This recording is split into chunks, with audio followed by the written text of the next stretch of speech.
नमस्कार। हमारे YouTube channel Hindi साहित्याकाश में आपका स्वागत है। आज सुनिए कलम के जादूगर मुंशी प्रेमचंद जी की एक प्रसिद्ध कहानी नमक का दरोगा। यह कहानी भ्रष्टाचार और ईमानदारी के बीच के संघर्ष को दर्शाती है और स्पष्ट करती है कि ईमानदारी और कर्तव्य निष्ठा धन और शक्ति से अधिक महत्वपूर्ण है।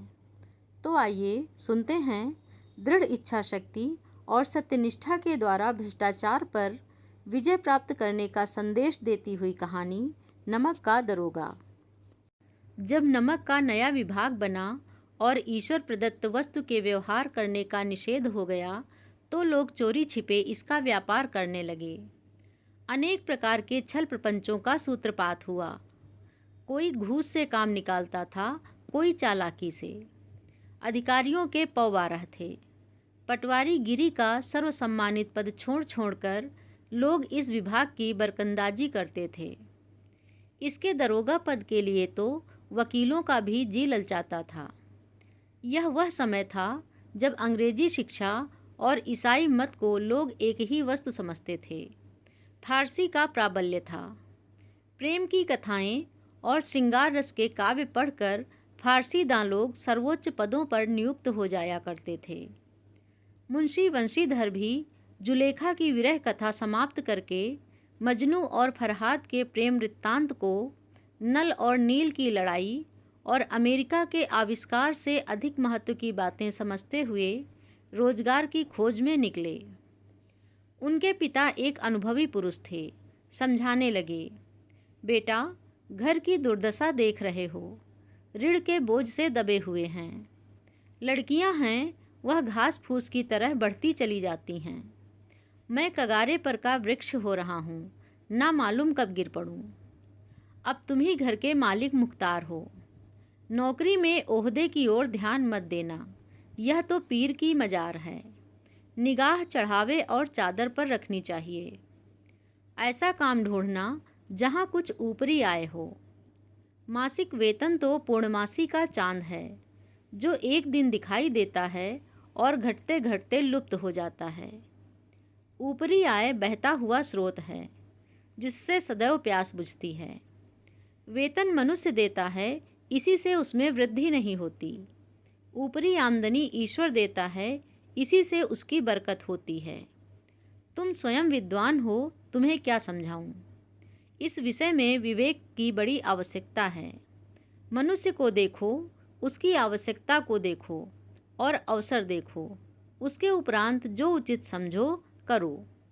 गरज वाले आदमी के साथ कठोरता करने में लाभ ही लाभ है, लेकिन बेगरज को दांव पर पाना जरा कठिन है। इन बातों को निगाह में बांध लो, यह मेरी जन्म भर की कमाई है। इस उपदेश के बाद पिताजी ने आशीर्वाद दिया। वंशीधर आज्ञाकारी पुत्र थे। ये बातें ध्यान से सुनी तब घर से चल पड़े। इस विस्तृत संसार में उनके लिए धैर्य अपना मित्र, बुद्धि अपनी पथ प्रदर्शक और आत्मावलंबन ही अपना सहायक था। लेकिन अच्छे शकुन से चले थे, जाते ही जाते नमक विभाग के दरोगा पद पर प्रतिष्ठित हो गए। वेतन अच्छा और ऊपरी आय का तो ठिकाना ही न था। वृद्ध मुंशी जी को सुख संवाद मिला तो फूले न समाये। महाजन कुछ नरम पड़े, कलवार की आशालता लहलहाई। पड़ोसियों के हृदय में शूल उठने लगे। जाड़े के दिन थे और रात का समय। नमक के सिपाही और चौकीदार नशे में मस्त थे। मुंशी वंशीधर को यहाँ आए अभी 6 महीनों से अधिक न हुए थे, लेकिन इस थोड़े समय में ही उन्होंने अपनी कार्यकुशलता और उत्तम आचार से अफसरों को मोहित कर लिया था। अफसर लोग उन पर बहुत विश्वास करने लगे। नमक के दफ्तर से 1 मील पूर्व की ओर जमुना बहती थी। उस पर नावों का एक पुल बना हुआ था। दरोगा जी किवाड़ बंद किए मीठी नींद में सो रहे थे। अचानक आंख खुली तो नदी के प्रवाह की जगह गाड़ियों की गड़गड़ाहट तथा मल्लाहों का कोलाहल सुनाई दिया। उठ बैठे। इतनी रात गए गाड़ियां क्यों नदी के पार जाती हैं? अवश्य कुछ न कुछ गोलमाल है। तर्क ने भ्रम को पुष्ट किया। वर्दी पहनी, तमंचा जेब में रखा और बात की बात में घोड़ा बढ़ाए हुए पुल पर आ पहुँचे। गाड़ियों की एक लंबी कतार पुल के पार जाती देखी। डांट कर पूछा, किसकी गाड़ियाँ हैं? थोड़ी देर तक सन्नाटा रहा। आदमियों में कुछ कानाफूसी हुई। तब आगे वाले ने कहा, पंडित अलोपी दीन की। कौन पंडित अलोपी दीन? दातागंज के, मुंशी वंशीधर चौके। पंडित अलोपी दीन इस इलाके के सबसे प्रतिष्ठित जमींदार थे। लाखों रुपए का लेन देन करते थे। इधर छोटे से बड़े कौन ऐसे थे जो उनके ऋणी ना हों। व्यापार भी बड़ा लंबा चौड़ा था। बड़े चलते पुर्जे के आदमी थे। अंग्रेज अफसर उनके इलाके में शिकार खेलने आते और उनके मेहमान होते। 12 मास सदाव्रत चलता था। मुंशी जी ने पूछा, गाड़ियाँ कहाँ जाएंगी? उत्तर मिला, कानपुर। लेकिन इस प्रश्न पर कि इनमें क्या है, सन्नाटा छा गया। दरोगा साहब का संदेह और भी बढ़ा। कुछ देर तक उत्तर की बाट देखकर वह जोर से बोले, क्या गूंगे हो गए हो? हम पूछते हैं इनमें क्या लदा है। जब इस बार भी कोई उत्तर ना मिला तो उन्होंने घोड़े को एक गाड़ी से मिलाकर बोरे को टटोला। भ्रम दूर हो गया। यह नमक के ढेले थे। पंडित अलोपी दीन अपने सजीले रथ पर सवार कुछ सोते कुछ जागते चले आते थे। अचानक कई गाड़ीवानों ने घबराए हुए आकर जगाया और बोले, महाराज, दरोगा ने गाड़ियां रोक दी हैं और घाट पर खड़े आपको बुलाते हैं। पंडित अलोपी दीन का लक्ष्मी जी पर अखंड विश्वास था। वह कहा करते थे कि संसार का तो कहना ही क्या, स्वर्ग में भी लक्ष्मी का ही राज्य है।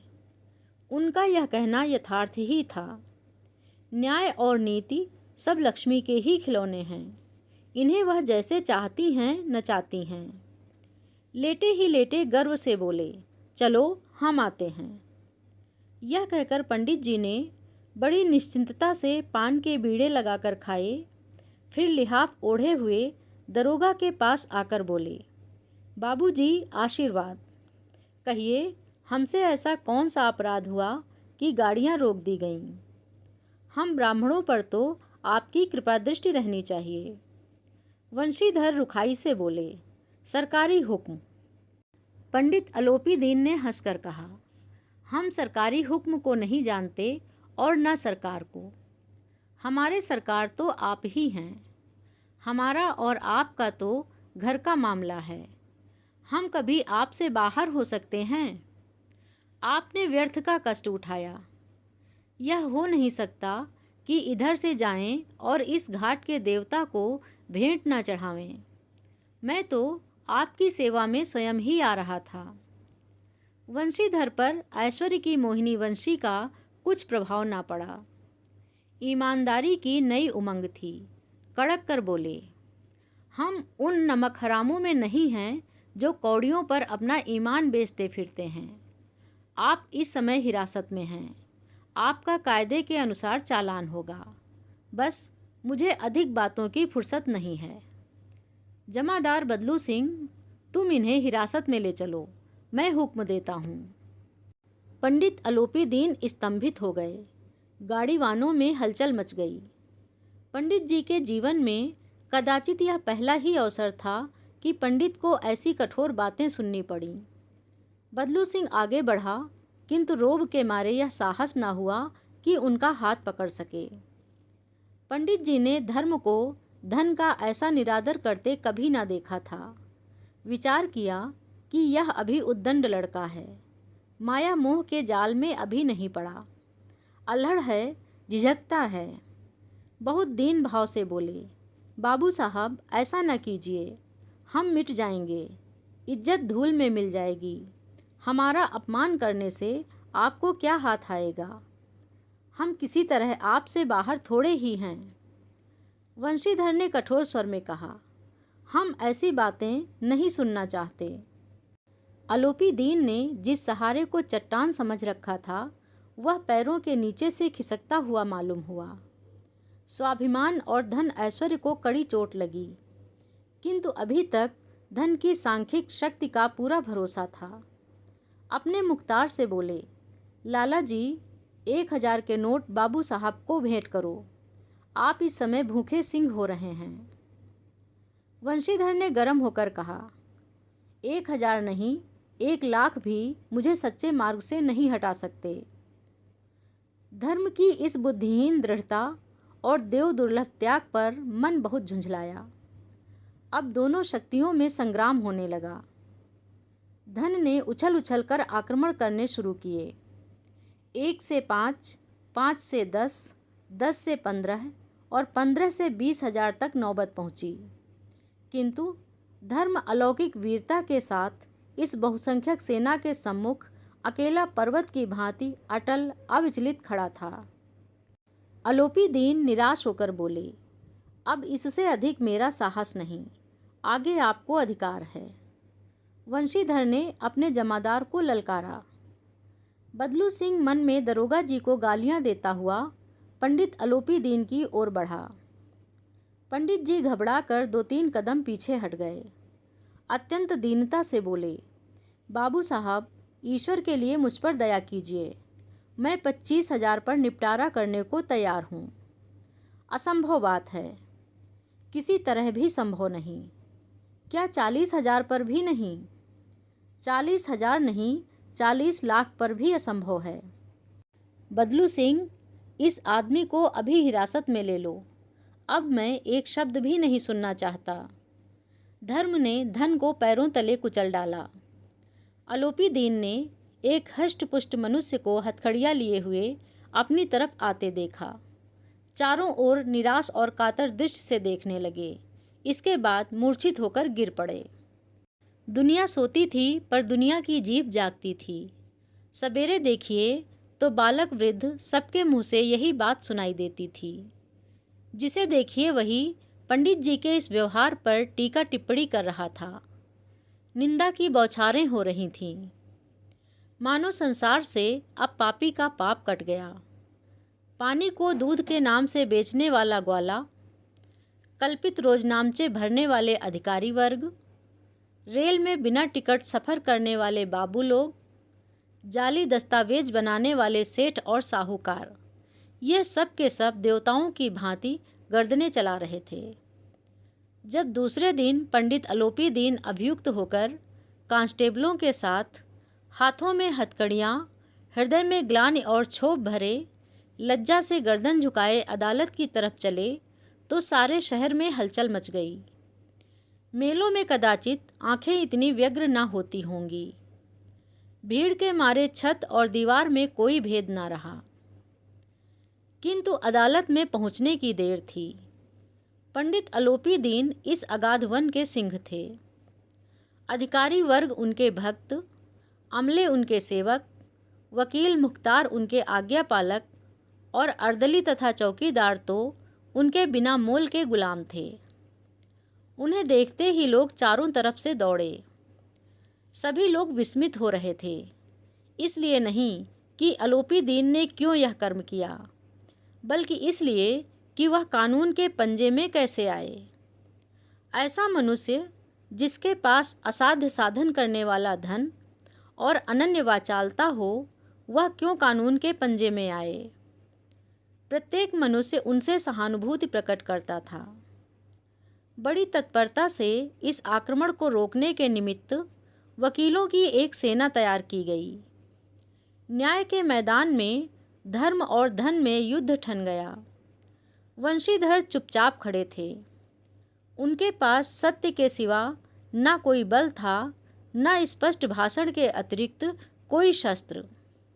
गवाह थे किंतु लोभ से डामाडोल।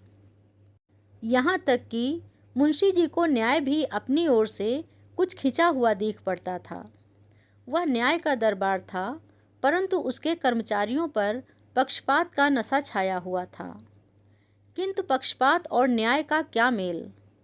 जहाँ पक्षपात हो वहाँ न्याय की कल्पना भी नहीं की जा सकती। मुकदमा शीघ्र ही समाप्त हो गया। डिप्टी मजिस्ट्रेट ने अपनी तजवीज़ में लिखा, पंडित अलोपी दीन के विरुद्ध दिए गए प्रमाण निर्मूल और भ्रमात्मक हैं। वह एक बड़े भारी आदमी हैं। यह बात कल्पना के बाहर है कि उन्होंने थोड़े लाभ के लिए ऐसा दुस्साहस किया हो। यद्यपि नमक के दरोगा मुंशी वंशीधर का अधिक दोष नहीं, लेकिन बड़े खेद की बात है कि उसकी उद्दंडता और विचारहीनता के कारण एक भले मानुष को कष्ट झेलना पड़ा। हम प्रसन्न हैं कि वह अपने काम से सजग और सचेत रहता है, किंतु नमक के मुकदमे की बढ़ी हुई नमक हलाली ने उसके विवेक और बुद्धि को भ्रष्ट कर दिया। भविष्य में उसे होशियार रहना चाहिए। वकीलों ने यह फैसला सुना और उछल पड़े। पंडित अलोपी दीन मुस्कुराते हुए बाहर निकले। स्वजन बांधवों ने रुपयों की लूट की। उदारता का सागर उमड़ पड़ा। उसकी लहरों ने अदालत की नींव तक हिला दी। जब वंशीधर बाहर निकले तो चारों ओर से उनके ऊपर व्यंग बाणों की वर्षा होने लगी। चपरासियों ने झुक झुक कर सलाम किए, किंतु इस समय एक एक कटुवाक्य, एक एक संकेत उनकी गर्वाग्नि को प्रज्वलित कर रहा था। कदाचित इस मुकदमे में सफल होकर वह इस तरह अकड़ते हुए ना चलते। आज उन्हें संसार का एक खेदजनक विचित्र अनुभव हुआ। न्याय और विद्वता, लंबी चौड़ी उपाधियाँ, बड़ी बड़ी दाढ़ियाँ और ढीले चोंगे एक भी सच्चे आदर के पात्र नहीं हैं। वंशीधर ने धन से बैर मोल लिया था, उसका मूल्य चुकाना अनिवार्य था। कठिनता से एक सप्ताह बीता होगा कि मुअत्तली का परवाना आ पहुंचा। कार्यपरायणता का दंड मिला। बेचारे भग्न हृदय, शोक और खेद से व्यथित घर को चले। बूढ़े मुंशी जी तो पहले से ही कुड़बुड़ा रहे थे कि चलते चलते इस लड़के को समझाया था, लेकिन इसने एक ना सुनी। सब मनमानी करता है। हम तो कलवार और कसाई के तगादे सहें बुढ़ापे में भगत बनकर बैठें, और वहाँ बस वही सूखी तनख्वाह। हमने भी तो नौकरी की है और कोई ओहदेदार नहीं थे, लेकिन काम किया, दिल खोल कर किया, और आप ईमानदार बनने चले हैं। घर में चाहे अंधेरा हो, मस्जिद में अवश्य दिया जलाएंगे। खेद ऐसी समझ पर। पढ़ना लिखना सब अकारथ गया। इसके थोड़े ही दिनों बाद जब मुंशी वंशीधर इस दुरावस्था में घर पहुँचे और बूढ़े पिताजी ने समाचार सुना तो सिर पीट लिया। बोले, जी चाहता है कि तुम्हारा और अपना सिर फोड़ लूं। बहुत देर तक पछता पछता कर हाथ मलते रहे। क्रोध में कुछ कठोर बातें भी कहीं, और यदि वंशीधर वहाँ से टल ना जाते तो अवश्य ही यह क्रोध विकट रूप धारण करता। वृद्धा माता को भी दुख हुआ। जगन्नाथ और रामेश्वर यात्रा की कामनाएं मिट्टी में मिल गईं। पत्नी ने तो कई दिन तक सीधे मुंह बात भी नहीं की। इसी प्रकार एक सप्ताह बीत गया। संध्या का समय था। बूढ़े मुंशी जी बैठे राम नाम की माला जप रहे थे। इसी समय उनके द्वार पर सजा हुआ रथ आकर रुका। हरे और गुलाबी पर्दे, पछहिया बैलों की जोड़ी, उनकी गर्दनों में नीले धागे, सींगे पीतल से जड़ी हुईं। कई नौकर लाठियां कंधों पर रखे साथ थे। मुंशी जी अगवानी को दौड़े। देखा तो पंडित अलोपी दीन हैं। झुककर दंडवत की और लल्लो चप्पों की बातें करने लगे। हमारा भाग्य उदय हुआ जो आपके चरण इस द्वार पर आए। आप हमारे पूज्य देवता हैं। आपको कौन सा मुंह दिखावें, मुंह में तो कालिख लगी हुई है। किंतु क्या करें, लड़का अभागा कपूत है, नहीं तो आपसे क्यों मुंह छिपाना पड़ता। ईश्वर निसंतान रखे, पर ऐसी संतान ना दे। अलोपी दीन ने कहा, नहीं भाई साहब, ऐसा ना कहिए। मुंशी जी ने चकित होकर कहा, ऐसी संतान को और क्या कहूँ। अलोपी दीन ने वात्सल्यपूर्ण स्वर में कहा, कुल तिलक और पुरुषों की कीर्ति को उज्जवल करने वाला। संसार में ऐसे कितने धर्मपरायण मनुष्य हैं जो धर्म पर अपना सब कुछ अर्पण कर सकें। पंडित अलोपी दीन ने वंशीधर से कहा, दरोगा जी, इसे खुशामद ना समझिए। खुशामद करने के लिए मुझे इतना कष्ट उठाने की जरूरत ना थी। उस रात को आपने अपने अधिकार बल से मुझे अपनी हिरासत में लिया था, किंतु आज मैं स्वेच्छा से आपकी हिरासत में आया हूँ। मैंने हजारों रईस और अमीर देखे, हजारों उच्च पदाधिकारियों से काम पड़ा, किंतु मुझे परास्त किया तो आपने। मैंने सबको अपना और अपने धन का गुलाम बनाकर छोड़ दिया। मुझे आज्ञा दीजिए कि आपसे कुछ विनय करूं। वंशीधर ने अलोपीदीन को आते देखा तो उठकर सत्कार किया, किंतु स्वाभिमान सहित। समझ गए कि यह महाशय मुझे लज्जित करने और जलाने आए हैं। क्षमा प्रार्थना की चेष्टा नहीं की, वरन उन्हें अपने पिता की यह ठकुर सुहाती की बात असहसी प्रतीत हुई। पर पंडित जी की बातें सुनी तो मन का मैल मिट गया। पंडित जी की ओर उड़ती हुई दृष्टि से देखा, सद्भाव झलक रहा था। शर्माते हुए बोले, यह आपकी उदारता है जो ऐसा कहते हैं। मुझसे जो कुछ अविनय हुई है उसे क्षमा कीजिए। मैं धर्म की बेड़ी से जकड़ा हुआ था, नहीं तो वैसे मैं आपका दास हूँ। जो आज्ञा होगी वह मेरे सिर माथे पर। अलोपीदीन ने विनीत भाव से कहा, नदी तट पर आपने मेरी प्रार्थना नहीं स्वीकार की थी, किंतु आज स्वीकार करनी पड़ेगी। वंशीधर बोले, मैं किस योग्य हूँ, किंतु जो कुछ सेवा मुझसे हो सकती है उसमें त्रुटि न होगी। अलोपीदीन ने एक स्टाम्प लगा हुआ पत्र निकाला और उसे वंशीधर के सामने रख कर बोले, इस पद को स्वीकार कीजिए और अपने हस्ताक्षर कर दीजिए। मैं ब्राह्मण हूँ, जब तक यह सवाल पूरा न कीजिएगा द्वार से ना हटूंगा। मुंशी वंशीधर ने उस कागज को पढ़ा तो कृतज्ञता से आंखों में आंसू भर आए। पंडित अलोपीदीन ने उनको अपनी सारी जायदाद का स्थायी मैनेजर नियत किया था। 6,000 वार्षिक वेतन के अतिरिक्त रोजाना खर्च अलग, सवारी के लिए घोड़ा, रहने को बंगला, नौकर चाकर मुफ्त। कंपित स्वर से बोले, पंडित जी, मुझ में इतनी सामर्थ्य नहीं है कि आपकी उदारता की प्रशंसा कर सकूं, किंतु ऐसे उच्च पद के योग्य नहीं हूँ। अलोपीदीन हंसकर बोले, मुझे इस समय एक अयोग्य मनुष्य की ही जरूरत है। वंशीधर ने गंभीर भाव से कहा, यूँ मैं आपका दास हूँ। आप जैसे कीर्तिवान सज्जन पुरुष की सेवा करना मेरे लिए सौभाग्य की बात है, किंतु मुझमें ना विद्या है ना बुद्धि, न वह स्वभाव जो इन त्रुटियों की पूर्ति कर देता है। ऐसे महान कार्य के लिए एक बड़े मर्मज्ञ अनुभवी मनुष्य की जरूरत है। अलोपीदीन ने कलमदान से कलम निकाली और उसे वंशीधर के हाथ में देकर बोले, ना मुझे विद्वता की चाह है, ना अनुभव की, ना मर्मज्ञता की, ना कार्यकुशलता की। इन गुणों के महत्व का परिचय खूब पा चुका हूँ। अब सौभाग्य और सुअवसर ने मुझे वह मोती दे दिया है जिसके सामने योग्यता और विद्वता की चमक फीकी पड़ जाती है। यह कलम लीजिए, अधिक सोच विचार ना कीजिए, दस्तखत कर दीजिए। परमात्मा से यही प्रार्थना है कि वह आपको सदैव वही नदी के किनारे वाला बेमुरव्वत, उद्दंड, कठोर परंतु धर्मनिष्ठ दरोगा बनाए रखे। वंशीधर की आंखें डबडबा आईं। हृदय के संकुचित पात्र में इतना एहसान ना समा सका। एक बार फिर पंडित जी की ओर भक्ति और श्रद्धा की दृष्टि से देखा और कांपते हुए हाथ से मैनेजरी के कागज पर हस्ताक्षर कर दिए। अलोपीदीन ने प्रफुल्लित होकर उन्हें गले लगा लिया।